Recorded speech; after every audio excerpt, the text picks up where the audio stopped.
Et coucou tout le monde, je reviens aujourd'hui pour un sujet passionnant des tips de Mathilde qui est l'analogie entre les problèmes physiques du lieu et de la personne.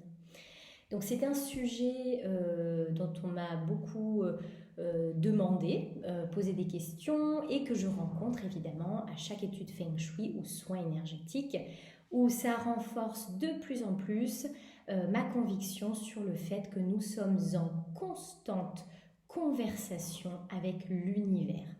L'univers interagit avec nous 24 heures sur 24 parce qu'il n'y a pas de séparation entre l'intérieur et l'extérieur.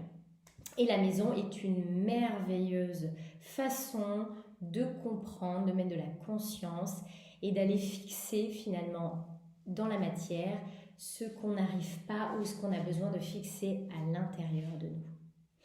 Donc aujourd'hui, je vais vous parler de 3 analogies principales de problèmes liés au lieu qui a une résonance à l'intérieur de nous.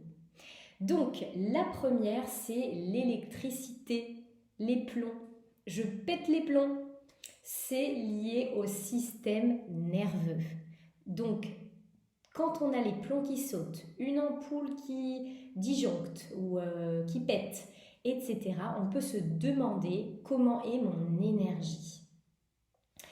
En plus du fait que ce soit lié au système nerveux, c'est également lié à notre énergie vitale, à notre force de vie.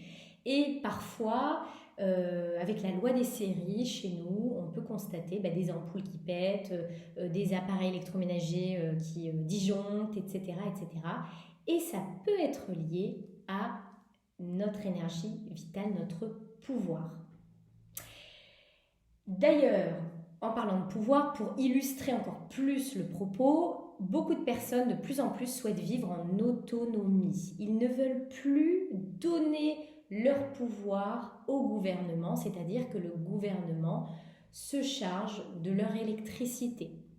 Donc, ils veulent reprendre leur pouvoir et eux-mêmes générer leur propre électricité. Donc ça, c'est un bel exemple.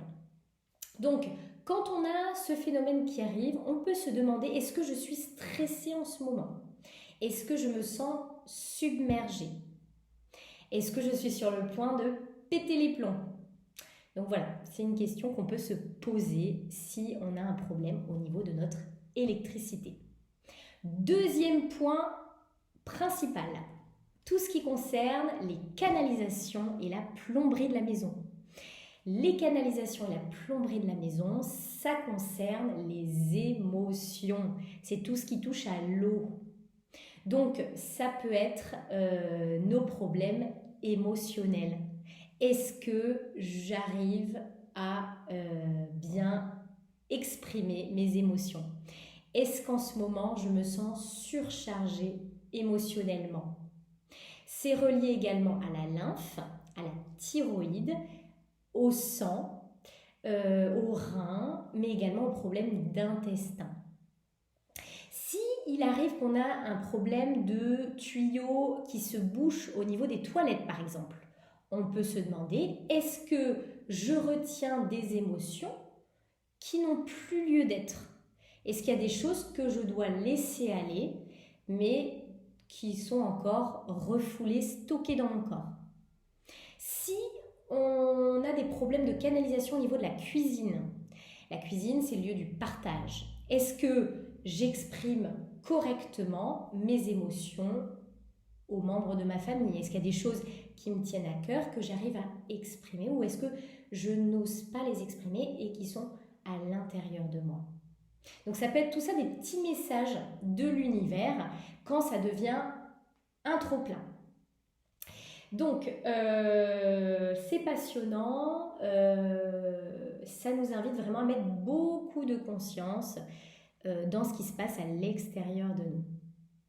Troisième analogie, tout ce qui est lié à la box internet et au téléphone.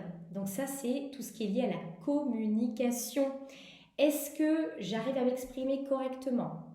Est-ce que j'ai du mal à me faire entendre ou est-ce que j'ai du mal à dire les choses et à être entendue? Est-ce que y a une conversation que je fuis, tout simplement?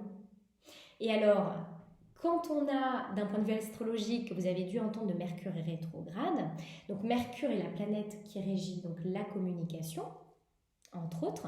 Et souvent, on dit que dans ces périodes-là, eh bien, on a tous les appareils de communication qui disjonctent, l'ordinateur, les problèmes d'Internet, etc., etc. Eh bien, on fait le lien aujourd'hui avec ce qui peut se passer aussi chez nous à des périodes données. Donc, je vous invite vraiment à observer, c'est une question qui est récurrente, qu'on me pose souvent. Je vous invite à observer vraiment votre maison quand il se passe des choses et à l'intérieur de vous. Voilà, qu'est-ce qui est en résonance? On ne demande pas de décortiquer, de donner un sens à absolument tout, hein, pour se culpabiliser et se dire oh my godness, mais parfois ça peut aider à prendre du recul et à, quand on est trop submergé, à se dire ah effectivement, il est temps de faire une pause. Merci à vous de m'avoir écouté. Je vous souhaite une belle journée et je vous dis à très vite pour une prochaine vidéo. Ciao, ciao!